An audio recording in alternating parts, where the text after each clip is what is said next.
Buenas tardes, mi nombre es Angie Tatiana González Perlaza, hago parte del grupo de Leonardo Bailar Hernández y Laura Bedoya. A mí me correspondió hablar un poco sobre el estrés térmico y el ruido. Entonces, resulta que el estrés térmico, y pues voy a usar como ayuda visual el mismo trabajo escrito que hicimos, resulta que el estrés térmico es la perturbación fisiológica que experimenta el cuerpo al enfrentarse a un factor de mucho disconfort térmico por calor o por frío. Resulta que entonces el cuerpo lo que tiene que hacer es aumentar el tema y digamos que activar los mecanismos de termorregulación con el fin de estabilizar la temperatura corporal y que no se lleguen a enfrentar factores como desmayos, fatiga, deficiencia de pronto para respirar por temas de frío o de pronto si la persona sufre de asma. Entonces resulta que existen diferentes tipos, digamos, de estrés térmico. Entonces está por golpes de calor, por agotamiento, de igual forma por calor. Digamos que cuando uno se expone a una temperatura irregular, lo que hace el cuerpo es entrar pues, en el tema del choque térmico. Y entonces se pueden presentar desmayos, mareos, y en cuanto a la productividad, digamos que un colaborador que se enfrenta a un factor de calor muy alto, lo que va a hacer es disminuir la productividad, probablemente va a presentar enfermedades por la misma cuestión, entonces la productividad y el rendimiento va a disminuir. Que puede disminuir, digamos, en el tema de empezar a presentar errores en la productividad, van a haber muchísimas más causas por parte del trabajador y entonces el ausentismo por enfermedad laboral va a aumentar y eso significa disminución de los ingresos a las entidades. Resulta que hay unos valores límites permitidos en cuanto a acá en Colombia, en cuanto al tema de frío y calor, y para trabajos livianos es de 30 grados, trabajos que livianos se refiere a que no requieren una tanta demanda física, al contrario del trabajo moderado y pesado, que es de 28 grados y 26 grados, y entonces resulta que entre el trabajo es más pesado, pues la temperatura debe ser menos por el mismo tema del choque térmico y de la variación y el esfuerzo físico que se debe hacer. Tenemos el tema del frío, entonces para trabajos ligeros es de 10 grados, podemos ver el valor del trabajo moderado o pesado en esa tabla, y trabajos en los que requieren una exposición especial, como es el tema de las personas que trabajan en Alaska y todos esos fríos que son muchísimo más intensos, entonces es de menos 5 grados a menos 20 grados, ¿bien? Entonces resulta que los beneficios para la empresa finales es una amplia productividad, mejora de la percepción del trabajador que tiene sobre la empresa y pues evidentemente se va a mejorar el bienestar y la calidad para la hora del trabajador. Por otra parte, tenemos el ruido, y el ruido igual es un factor, y un ruido no deseado es lo que puede llegar a generar una molestia en el colaborador, dependiendo de la intensidad y la frecuencia con que se expone, y que además este factor, además de ser un factor muy peligroso y de tenerle mucho cuidado, si no se trata adecuadamente, entonces vienen temas como vamos a hablar un poquito acá más adelante, como los riesgos que puede llegar a ocasionar. Entonces resulta que podemos tener una pérdida de la capacidad auditiva total, una tinnitus, que es el zumbido que normalmente uno escucha cuando se expone durante mucho tiempo un factor de riesgo como el ruido, la fatiga auditiva y por supuesto la sensibilidad al ruido, entonces los dolores de cabeza, los mareos, la fatiga física, errores productivos, porque entonces si el trabajador está muy estresado, pues digamos que la productividad no va a ser la misma y la probabilidad de accidente por no escuchar alarmas, por no escuchar indicaciones o de pronto por el aturdimiento y no seguir los procedimientos va a ser muchísimo más amplia. Que existen ruidos continuos, intermitentes, impulsivos o de impacto, y entonces resulta que el ruido continuo es ese ruido que está constante en temas de maquinaria industrial como los ventiladores. Tenemos el ruido intermitente, que es el que aparece y desaparece durante la jornada laboral y que entonces viene de pronto de una máquina que uno prende en un momento, pero en el otro la apaga, y entonces resulta que pueden ser procesadoras agrícolas, pero que de igual forma generan el mismo impacto. Para lo mismo con el ruido de impacto, a la redundancia. Y es que ese ruido, aunque es por periodos muy cortos, como tipo el martilleo o golpes de metal o una explosión, una pistola neumática, que es en el momento, son lo suficientemente fuertes como para generar daños en los colaboradores. Bien, resulta que las medidas de control, tanto para el tema del estrés térmico por frío y por calor y para el ruido, deriva del uso de controles de ingeniería, como es la adaptación de ventiladores para el tema de calor, para la adaptación de calefactores para el tema de frío, de pronto el tema de la hidratación adecuada y la protección del trabajador, como lo son los elementos de protección personal, como pronto la camisa manga larga, ropa que sea transpirable en el caso de estar expuesto a temperaturas altas, y en el caso de frío, pues ropa que sea de una tela que de pronto digamos que el cuerpo le genere el suficiente calor que no va a poder producir, pues por estar expuesto a temperaturas muy altas. En el tema del ruido, entonces los controles que vamos a establecer son todo lo que tiene que ver con encerramientos de las máquinas que generan el ruido, las barreras auditivas, las pantallas antirruido, el mantenimiento de la maquinaria para que no produzca un ruido que no debería ser. Y tenemos los controles que ya tienen que ver directamente como con el trabajador o lo administrativo, que es la rotación de los turnos, las pausas activas, el uso en la señalización en las máquinas que uno sabe que generan un ruido por encima de lo adecuado y la reducción del tiempo, que acá también adecuamos, del tiempo pues de la hora del trabajador, que acá también adecuamos temas como elementos de protección personal, que es la doble protección, que es lo que vamos a ver acá, la doble protección o la protección individual, pues del colaborador que va a estar expuesto a ese nivel de ruido. Entonces tenemos que para 85 decibeles el tiempo máximo de exposición son 8 horas, para 88 4 horas, para 91 2 horas, para 94 decibeles 1 hora y para 97 decibeles 30 horas y por último 100 decibeles solo 15 minutos, que para las personas que se han expuesto a más, perdón, a los 100 decibeles es a la que se le debe usar la doble protección para que la atenuación del ruido sea la adecuada. Si hay una exposición por encima de 115 decibeles en Colombia y debido a la normatividad está totalmente prohibido que una persona labore por encima de ese nivel de ruido, pues porque no va a haber un elemento que pueda, digamos, que atenuar ese tipo de ruido. Entonces resulta que los beneficios en general de tanto de buen control del estrés térmico y del ruido es primero el bienestar de los colaboradores, segundo, si un colaborador está bien física y de salud, lo más probable es que va a trabajar de la mejor forma y la productividad y entonces la productividad en las empresas hace referencia a lo que tiene que ver con el dinero, va a ser muchísimo más amplia, aparte de que pues por supuesto vamos siempre a procurar por la salud de todos los colaboradores. Buenas tardes, mi nombre es Ángel Leonardo Hernández. Me corresponde hablar sobre iluminación y vibración. En este caso, la iluminación es un factor ambiental importante, ya que combina la luz natural con la luz artificial. En este caso, permite una correcta visualidad en el trabajo. Medición e importación. Es necesario tener en cuenta que la luz se mide en luz y con una herramienta llamada luxómetro. Y es esencial para garantizar la visión adecuada y el bienestar general del trabajador. Hay que tener en cuenta los niveles mínimos. Por la normativa dice que mínimo 100 LUTs para zonas generales y 500 LUTs para tareas con alta exigencia visual. Áreas de uso ocasional. Para áreas de uso esporádico, el nivel mínimo se establece en 50 LUTs. Riesgos de la deficiencia. Una iluminación puede causar fatiga visual, aumentar el riesgo de accidente y reducir la productividad. Son los factores generales que se pueden evidenciar en el trabajo. Zonas de riesgo especial. En áreas con un riesgo apreciable, la normativa exige aplicar los niveles de iluminación para maximizar la seguridad. Especificación de la iluminación. En este caso, la iluminación se extiende por iluminación natural, iluminación artificial. La iluminación natural, como podemos evidenciar, es producida por el sol y la iluminación artificial es generada por fuentes eléctricas de bombillas LED. Puntos clave de iluminación. Beneficios son salud y productividad. Además, según el entorno, produce un bienestar visual.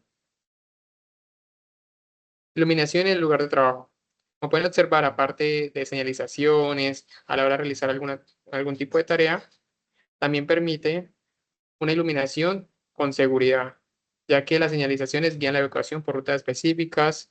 La iluminación de emergencia, en este caso, funciona durante fallos eléctricos, o sea que en caso de que haya algún terremoto o algún tipo de desastre, ya que hay una reserva de energía, pues hay iluminación y pueden salir por la ruta establecida.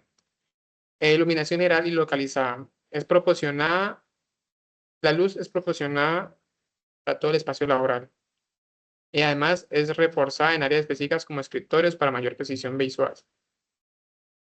Riesgos de la mala iluminación. En este caso puede causar un bajo rendimiento, el deslumbramiento reduce la agudeza visual temporalmente, ya que hay demasiada luz y pues hay que estar desde muy lejos para que la iluminación no te afecte los ojos, disminuye la capacidad de concentración en las tareas, consecuencias para la salud, como he dicho, generalmente causa fatiga visual, dolores de cabeza, estrés, algunas veces tienen que usar posturas forzadas, además genera trastornos musculoesqueléticos a largo plazo. Y una prevención es tener en cuenta la normatividad, ya que una buena evaluación de los riesgos previene accidentes laborales. Beneficios de una buena iluminación. En este caso, como hemos dicho, mejora la productividad, la concentración, reduce significativamente la fatiga visual y el estrés, previene accidentes al garantizar una visibilidad óptima, como pueden observar en la imagen. Los trabajadores satisfactoriamente pueden realizar sus actividades ya que tienen una buena iluminación. No tienen que fatigar sus ojos para poder observar ya sea una imagen o el rostro de las personas o, o en el computador, no tienen por qué cansarse a la hora de realizar alguna actividad. Fomenta un entorno de trabajo más positivo, como pueden observar, ellos están de una manera positiva realizando alguna reunión, por ejemplo. Además, cumple con estándares modernos de confort y mejora la percepción general del trabajo, del espacio de trabajo. Medidas de control y prevención a tener en cuenta. Una clave para el entorno óptimo y seguro es maximizar la luz natural, ya si sea utilizando sensores de regulación, diseños arquitectónicos estratégicos. En este caso, también ser consciente de usar un control de deslumbramiento, ya que si usamos superficies con colores mate para que no rebote demasiado la luz, porque hay partes en las cuales puede que no haya tanta iluminación, pero pues como es de color blanco, rebota mucho la luz las paredes hacia las demás personas. Ubicación correcta de las luminarias. Ahí es bueno tener en cuenta cuántas cantidades de lámparas o de bombillas hay que tener en un espacio de trabajo o una sala de reuniones. Es bueno tener en cuenta las mediciones periódicas con el luzómetro, asegurar niveles según normativa, ya usando el luzómetro. Y objetivos clave, mejorar el confort visual del equipo y incrementar la eficiencia energética. Es muy importante, asimismo, optimizar la luz para el bienestar de las personas y prevenir el riesgos y la fatiga visual. Seguidamente, las vibraciones son movimientos oscilatorios eh, que, que surgen de las herramientas o máquinas que utilizan las personas. En este caso, que se transmiten por el cuerpo en una frecuencia de aceleración, afectando según la exposición de tiempo que lo manipule. Riesgo y desafíos actuales. Pueden causar síndrome de mano-brazo o de cuerpo entero y los desafíos incluyen baja conciencia de riesgo y escasez de herramientas de baja vibración. Clasificación de vibraciones. Hay que comprender que hay dos tipos de vibraciones. Como dije anteriormente, vibración mano-brazo, que afectan mayormente en las manos y los brazos y son causados por el uso de herramientas eléctricas portátiles, como taladros o motosierras que se pueden evidenciar en muchos sectores industriales. Vibraciones de cuerpo entero. En esto mayormente se evidencian a la hora de usar maquinaria pesada y ambos requieren mediciones precisas con vibrómetros para evaluar los riesgos. Medidas de control. En este caso, eh, fuentes hay que tener en cuenta la certificación. Asimismo, en el medio, una buena amortiguación en el trabajador, rotación de los horarios y prevención, capacitación a los trabajadores para que sean conscientes del tiempo que deben utilizar un equipo y asimismo reducir la aparición de enfermedades que uno no quiera presentar en un futuro. Asimismo, el control en la fuente es fundamental, implica el uso de equipos certificados y priorizar la maquinaria de baja vibración. Para mitigar la transmisión, se deben aplicar medidas en el medio, como la instalación de sistemas de amortiguación en máquina y la utilización de asientos diseñados para absorber vibraciones. Y finalmente, la protección se centra en el trabajador mediante pausas activas y un uso seguro de los equipos. Requisitos legales. En este caso, hay que ser conscientes en la normativa sobre los límites de exposición, ya que un límite fijo de la exposición y vibraciones para una jornada de 8 horas diarias. Si el trabajador no es consciente de eso, obviamente lo puede afectar. Medidas preventivas. Establecen medidas como equipos de baja vibración y mediciones estandarizadas en la implementación de pausas laborales. Vigilancia y registros. Es bueno tener en cuenta un registro técnico detallado de una vigilancia de salud para los trabajadores expuestos. Esto permite regular no solo la evaluación de riesgos, sino también proteger activamente la salud de los trabajadores, asegurando un entorno más seguro y de este modo podremos cumplir una normativa vigente que proteja a la empresa, pero en especial a los trabajadores. Muchas gracias. Continuaremos con otro factor medioambiental que es la presión atmosférica. La presión atmosférica es la fuerza por unidad de superficie que ejerce el aire que forma la atmósfera sobre la superficie terrestre. En otras palabras, la presión atmosférica es una fuerza que ejerce el aire sobre nosotros como si estuviéramos bajo una capa de aire que nos empuja. La presión se mide en un instrumento conocido como barómetro, ya sea de mercurio o de aneroide. A nivel general, la medida estándar de la presión atmosférica es el milibar o los hectopascales, y también se pueden expresar en pulgadas de mercurio. La presión atmosférica tiene una relación natural con la altitud. Cuando hay mayor altitud existe una menor presión y en cambio cuando hay menor altitud existe una mayor presión atmosférica. El organismo humano está adaptado para respirar el oxígeno atmosférico a una presión de 760 milímetros de mercurio a nivel del mar. Por ende, las presiones anormales son aquellas que están por encima o por debajo de ese valor. Entonces, de acuerdo con esto, podemos decir que la presión atmosférica se puede clasificar en presiones altas y en presiones bajas. Estas presiones anormales, bien sean altas o bajas, pueden ocasionar repercusiones negativas en la salud de las personas, afectando el aparato auditivo, el sistema respiratorio, el cardiovascular, el circulatorio, entre otras partes del cuerpo. Entonces, a continuación vamos a ver cómo actúan estas presiones anormales sobre nuestro organismo. Las presiones anormales altas se pueden presentar en personas que trabajan bajo el agua, en el buceo profesional, en cajones de aire comprimido, en cámaras hiperbáricas, en exploración submarina o también en minas profundas. ¿Cuáles son los efectos por exposición a altas temperaturas atmosféricas? Una de las principales problemáticas es que el cuerpo absorbe más gases de lo normal a causa de la alta presión, lo cual puede ocasionar problemas como narcosis por nitrógeno o toxicidad por oxígeno. Esto también puede afectar el sistema nervioso, causando espasmos, náuseas, hormigueos, pérdidas de coordinación e incluso convulsiones. Otro de los problemas de la presión atmosférica alta en las personas es el riesgo de enfermedades por descompresión, que puede ser la enfermedad descompresiva o la embolia arterial gaseosa. Ahora, las presiones anormales bajas. Estas se pueden presentar en personas que ejercen el alpinismo, los pilotos aviadores, los montañistas, los trabajadores de telecomunicaciones, entre otros. ¿Cuáles son los efectos por exposición a bajas presiones atmosféricas? Una de las principales es la hipoxia hipobaríca, que se define como la falta de oxígeno en el cuerpo por la exposición a una atmósfera de bajas presiones. Los síntomas que se pueden presentar son dificultad para respirar, dolor de cabeza, mareo, fatiga, náuseas, confusión y hasta taquicardia. En casos más graves también se puede ocasionar un edema pulmonar de gran altura por líquido en los pulmones o un edema cerebral por líquido en el cerebro. La persona puede incluso entrar en coma, padecer de hipotermia, congelamiento y hasta la muerte. ¿Cuáles son las acciones de control que se emplean en los sitios de trabajo para evitar problemáticas debido a las altas o bajas presiones? Acciones de control para las altas presiones. Primero, realizar protocolos de compresión y descompresión, regulando la velocidad y el tiempo para subir o bajar la presión de forma segura, evitando así daños en las articulaciones, en los pulmones y en el sistema nervioso. Utilización de mezclas respiratorias seguras, ajustando los niveles de oxígeno, de nitrógeno y de otros gases adecuadamente. Establecer los límites de tiempo de exposición. Realizar monitoreos de signos y síntomas constantemente a los trabajadores y así poder actuar de inmediato.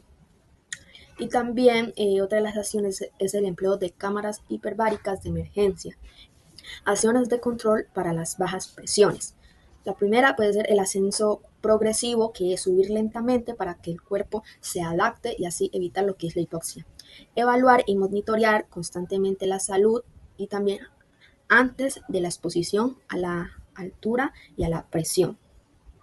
Realizar descansos programados para así recuperar energía y estabilizar la respiración. Y otra de las acciones es la utilización de oxígeno suplementario. ¿Cuáles son los incidentes de la productividad a causa de las presiones anormales en los puestos de trabajo? Primero es la producción de afecciones que alteran el funcionamiento normal del cuerpo. Otra de las incidentes es la reducción de la velocidad y la calidad del trabajo, la aparición de dificultades motoras que afectan la continuación y la seguridad de las actividades. Otra problemática es la disminución del ritmo de trabajo y el aumento de pausas, la menor capacidad laboral, menor resistencia física, mayor probabilidad de errores en las tareas, incremento de enfermedades laborales, entre otros. Otro de los factores medioambientales que vamos a presentar es el entorno vital. El entorno vital vendría siendo el conjunto de condiciones físicas, sociales y ambientales donde una persona se desarrolla y en este caso trabaja. Incluye diversos factores como el clima, el espacio, las relaciones sociales, el ambiente emocional, entre otros. Todos estos elementos son muy importantes en un sitio de trabajo porque influyen directamente en cómo las personas se comportan y rinden en su labor. Hay diversos aspectos que influyen en el entorno vital. Estos son el espacio personal, el comportamiento individual, el comportamiento grupal y la motivación.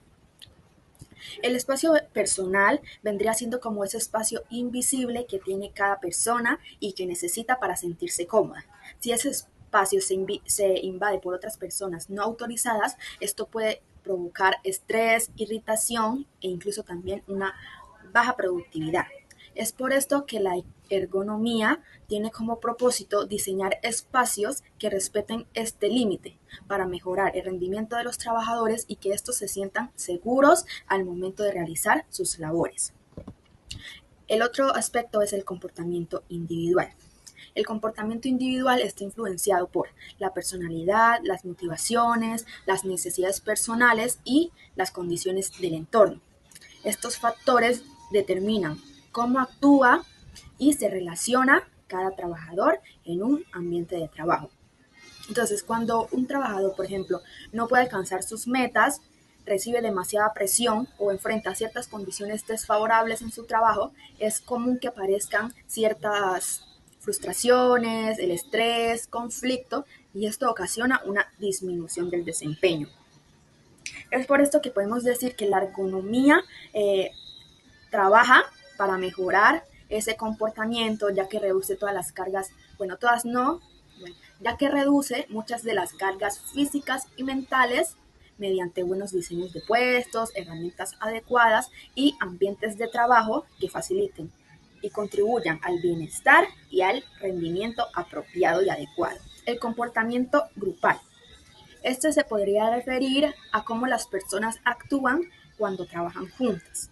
Entonces, cuando un equipo se construye, se comunica bien, se respeta y se apoya, las tareas se van a realizar con más coordinación, menos errores y mejores resultados. Por ende, esta colaboración de grupo permite que el trabajo sea más fluido y mucho más efectivo. Y por último se encuentra la motivación. La motivación en el trabajo es muy importante y depende de dos tipos de factores: los factores higiénicos y los factores motivadores. Los factores higiénicos son esas condiciones básicas que la empresa debe garantizarle al trabajador: un salario justo, un buen ambiente físico, políticas claras, beneficios, unos buenos supervisores, entre otros. Estos factores como tal no generan una motivación por sí solos, pero cuando faltan producen cierta inconformidad, quejas, estrés e incluso una baja productividad. Por otro lado están los factores motivadores, que son los que realmente, como su nombre lo indica, motivan o impulsan al trabajador a esforzarse más y a sentirse comprometido con su labor. Pueden ser el crecimiento profesional, los reconocimientos, los retos y la posibilidad de aportar ideas y sentirse útil dentro de la organización. Cuando estos factores están presentes, el trabajador se siente valorado, va a disfrutar su labor y esto aumentará su motivación, su creatividad, su desempeño e incluso la lealtad que tiene hacia la empresa. ¿Cuáles son los incidentes en la productividad por un entorno vital inadecuado? Un entorno vital inadecuado puede generar fatiga física y mental y baja concentración, reducción de la velocidad y la precisión al trabajar, estrés, irritabilidad, distracciones, baja motivación. También puede ocasionar más posibilidad de errores, de fallas, de olvidos, de realizar pausas no programadas. Incluso podría ocurrir mayor ausentismo e incapacidades por dolencias, malestares, estrés, fatiga. Y también un problema frecuente son los problemas de comunicación y relaciones entre compañeros.